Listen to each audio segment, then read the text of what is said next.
பாருப்பா, நீங்க 2 பேரும் நினைஞ்சிட்டீங்க. போய் ட்ரெஸ் மாத்திட்டு வாங்க, அதுக்கப்புறம் ஆரத்தி ஆரம்பிக்கலாம்.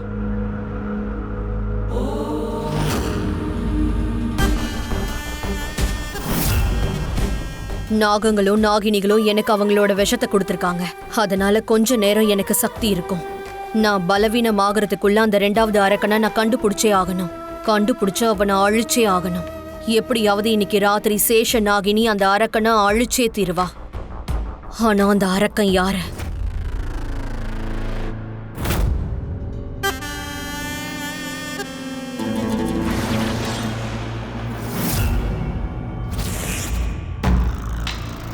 இன்னைக்கு ராத்திரி இந்த நாட்டோட மிகப்பெரிய டீலை பண்ண போறது நான் தான். யாராலையும் அடைய முடியாததை நான் இன்னைக்கு ராத்திரி அடைய போறேன். இன்னும் கொஞ்ச நேரம் தான், அப்புறம் ஆயுதங்களோட டீல் முடிஞ்சிடும். எனக்கு பல கோடிகள் கிடைக்கும். நாளைக்கு விடிஞ்சா இந்த நாடே அழிய ஆரம்பிச்சிடும்.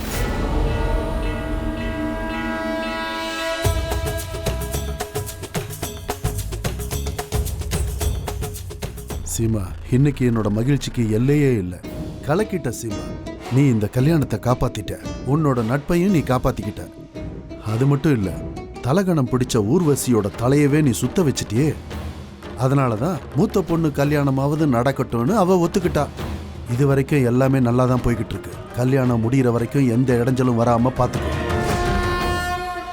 ஊர்வசி, இந்தா ஆரத்தி காட்டு. நம்ம 2 பேருக்கும் இடையில இருக்கிற இந்த நட்பு காலம் முழுக்க இப்படியே இருக்கணும்னு வேண்டிக்க. அந்த கடவுளுடைய அருள் நமக்கு வேணும்.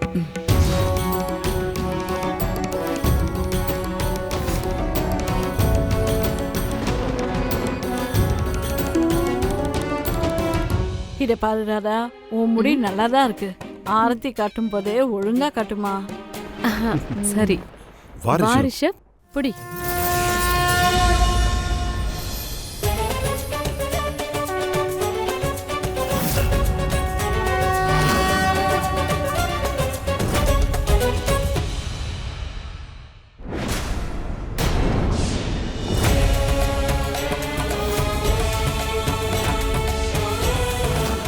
எல்லாம் இந்த சிவன் அருள் தான்.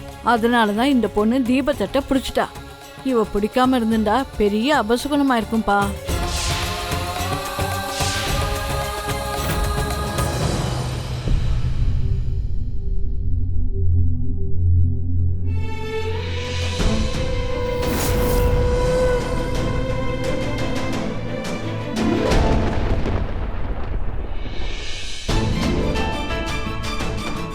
யூனோ, நம்மளுக்கு கல்யாணம் நடக்க போதுன்றது என்னால் நம்பவே முடியல.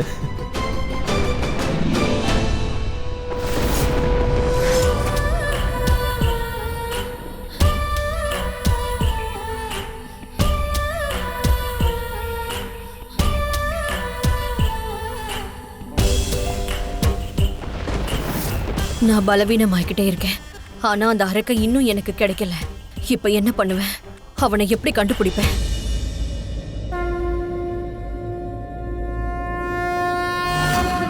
அசுரனை கண்டுபிடிக்கிறதுக்கான வழி கிடைச்சிருச்சு. அந்த வழியில நான் எப்படி போகணும்னு அந்த சிவபெருமானே எனக்கு கத்து கொடுத்துட்டாரு. இப்போ எல்லாருமே தீபம் காட்டுவாங்க. அதை பார்த்து யாரு கையில மச்சம் இருக்கோ அவங்க உயிரை நான் எடுத்துருவேன்.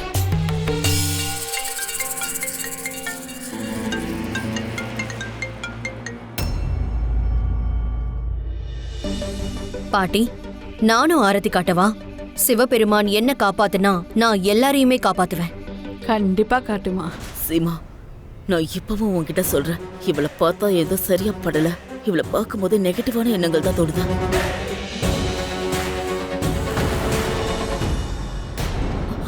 ரொம்ப நேரம் தீபம் இருந்ததுனால தட்டு சூடாயிருக்கு. நீங்க விடுங்க பாட்டி, தீபத்தட்டை நான் எல்லாருக்குமே காட்டுறேன். இனிமே இந்த தீபத்தை வச்சு யாரு கையில மச்சம் இருக்குங்கிறத நான் ரொம்ப சுலபமா கண்டுபிடிச்சிருவேன்.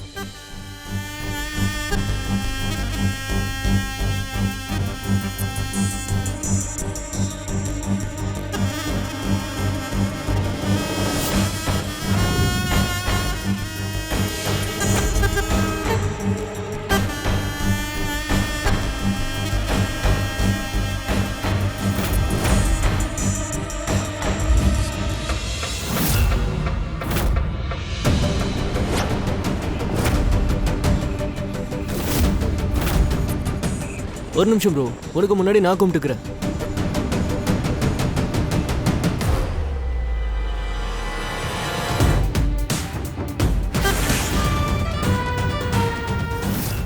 சார், ஆ ஆரத்தி எடுத்துக்கங்க. ஆ சரி. பாட்டி என்கிட்ட எல்லாரும் 2 கையில தொட்டு கும்பிடணும்னு சொன்னாங்க. ஐயோ எங்க அம்மா இருக்காங்களே, எப்ப பாரு.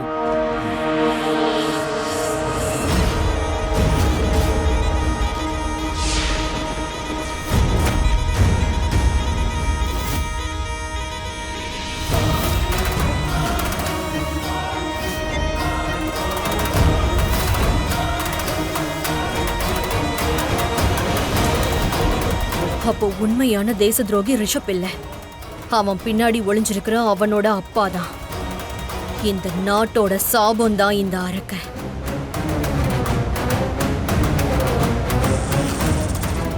உன் கையில என்னாச்சுமா? ஒன்றும் இல்லை சார். ஹலோ, கன்சைன்மெண்ட் வந்துருச்சா? நான் வரேன். மகா சிவராத்திரியான இன்னைக்கு அந்த பரமேஸ்வரனே எனக்கு உதவி பண்ணிட்டாரு. 2வது அரக்கனை நான் கண்டுபிடிச்சிட்டேன். இன்னைக்கே இந்த நாகினி 2வது அரக்கனை பழி வாங்க போறா. ஓம் நம சிவாய.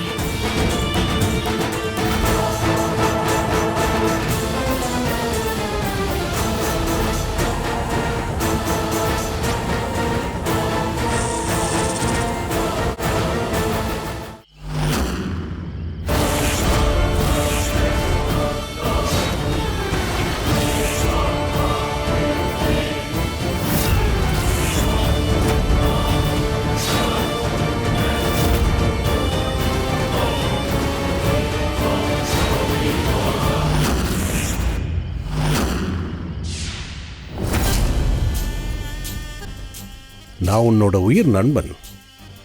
நீ என்னை பார்த்து சந்தோஷப்படுவேன்னு நினைச்சேன்.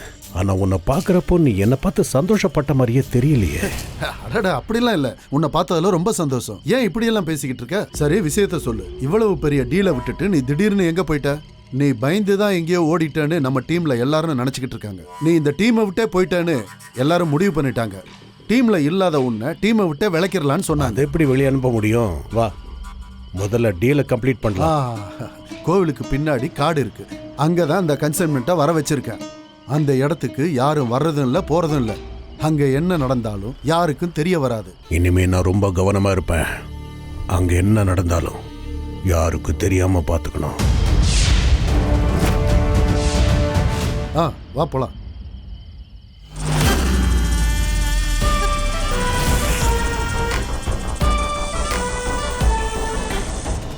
அம்மா, ரியா எங்கம்மா?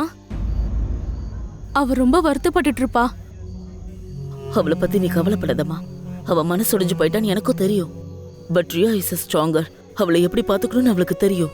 இங்க பாரு, அவ அவனை கல்யாணம் பண்ணிக்கல அப்படின்னா என்ன அர்த்தம்? அவனை விட ரொம்ப ரொம்ப நல்ல பையன் அவளுக்கு கிடைக்க போறான்னு அர்த்தம். என் பொண்ணு லட்சத்துல ஒருத்திமா. அவளுக்காக அந்த சிவபெருமான் நல்ல மாப்பிள்ளைய கொடுப்பாரு. நீ அழாத, வா. ஊர்வசி, நான் புரோகிதர் கிட்ட இப்பதான் பேசினேன். இன்னைக்கு ராத்திரி 2 மணிக்கு முகூர்த்தம். என் மருமக எவ்வளவு அழகா இருக்கான்னு நானும் கொஞ்சம் பாக்குறேனே. என்னமாச்சு? எதுக்காக நீ சோகமா இருக்க? I can't understand. ரியாவை பத்தி நீ யோசிக்கிறியா? என்ன பண்றதுமா? நாம ஒண்ணு நினைச்சா கடவுள் இன்னொன்னு ஒண்ணு நினைக்கிறாரு. என் பையன் ரிதீஷ் இந்த சாரதாவை தான் விரும்புறான். ரியாவுக்கு ஒரு நல்ல புருஷன் கிடைப்பான். எனக்கு அந்த நம்பிக்கை நிறையவே இருக்குமா? நான் சொல்றத நம்பு. கல்யாணத்துக்கு அப்புறம் உங்க அம்மாவை மிஸ் பண்ணுவியோன்னு ஒருவேளை நீ வருத்தப்பட்டா அந்த வருத்தம் உனக்கு இருக்க வேண்டிய அவசியமே கிடையாது. இங்க பாருமா, நீ ஒரு வீட்ல இருந்து உன்னோட இன்னொரு வீட்டுக்கு தான் வர. நீ என்னோட மருமகளா வந்தாலும் நான் உன்னை என்னோட மருமகளா இல்ல, என்னோட மகளா தான் பாக்குறேன். ஏன் மகளோட கண்ணுல எப்பவுமே நான் கண்ணீரை பார்க்கவே கூடாது. கண்ணை தொடச்சுக்கோமா. சரி, நம்ம போலாமா? சரிங்க மேம். மேம் எல்லாம் இல்ல, அத்தனை கூப்பிடு. சரி மாம், நீங்க முன்னாடி போங்க. அப்பா வந்துட்டு இருப்பாரு, நான் அவர் கூடவே வந்துடுறேனே. சரி, ஓகேமா. ஆனா சீக்கிரமா வந்துரு. சரி, அப்ப நாம போலாமா? Okay aunty. வா.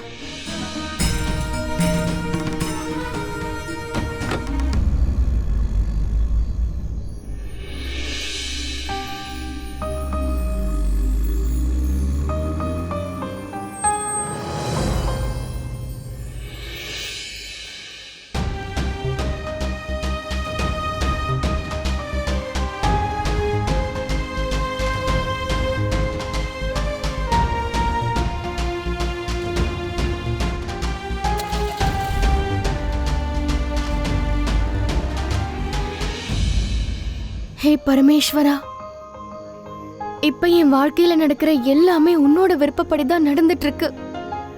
நடக்கிற எல்லாம் நல்லபடியா நடந்து முடியணும். என்ன இங்க யாரையுமே காணமே? கன்சைன்மெண்ட் இன்னும் வந்து சேரலையா? கன்சைன்மெண்ட் உனக்கு தானே வந்திருக்கும்ல லே. புரியல. புரியுற மாதிரி நீ தான் சொல்லணும். நீ என்ன சொல்ற? கன்சைன்மெண்ட் இங்க தானே வர சொல்லியிருந்த. கன்சைன்மெண்ட் வராது, உனக்கு மரணம் தான் வரப்போகுது.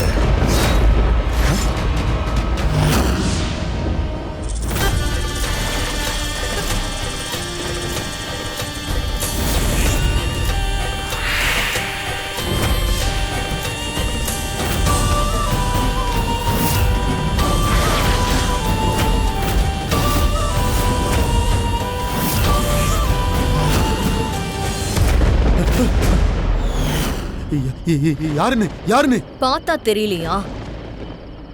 நாகினிடா. நாகினி? அப்புறம் நீ ஒரு அரக்கன், தேச துரோகி. நான் உன்னை அழிக்க வந்திருக்கேன்.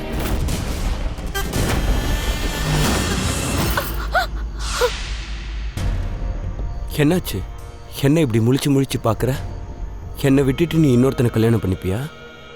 உன்னால முடியாது. நீ கல்யாணம் பண்ணிக்க கூடாது, புரிஞ்சுதா? அவ நடக்க விட மாட்டா. அவ கொன்னுடுவா. உன்னோட வருங்கால மாமனார அவ கொன்னுடுவா. யாரு கொன்னுடுவா? நாகினி. மனுஷியா இருந்த அவ நாகினியா மாறினதை நான் பார்த்தேன். சாரதாவை நான் இந்த வீட்டில இருந்து கூட்டிட்டு போயிடுவேன். அவ வரமாட்டான்னு சொல்ல மாட்டான்.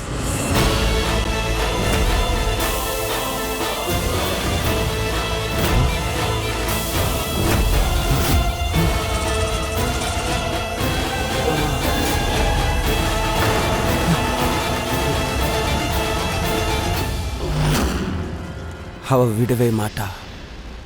உன்னோட வருங்கால மாமனாரா ஆக போறவரை அவ நிச்சயம் கொன்னுடுவா. எந்த கல்யாண வீட்டில் மரணம் நடக்குதோ அந்த கல்யாணம் தானாவே நின்னுடும். உன் கல்யாணம் நிச்சயம் நடக்க போறதே இல்லை. அவ கண்டிப்பா கொன்னுடுவா. உன் மாமனார அவ கொன்னுடுவா, விடவே மாட்டா.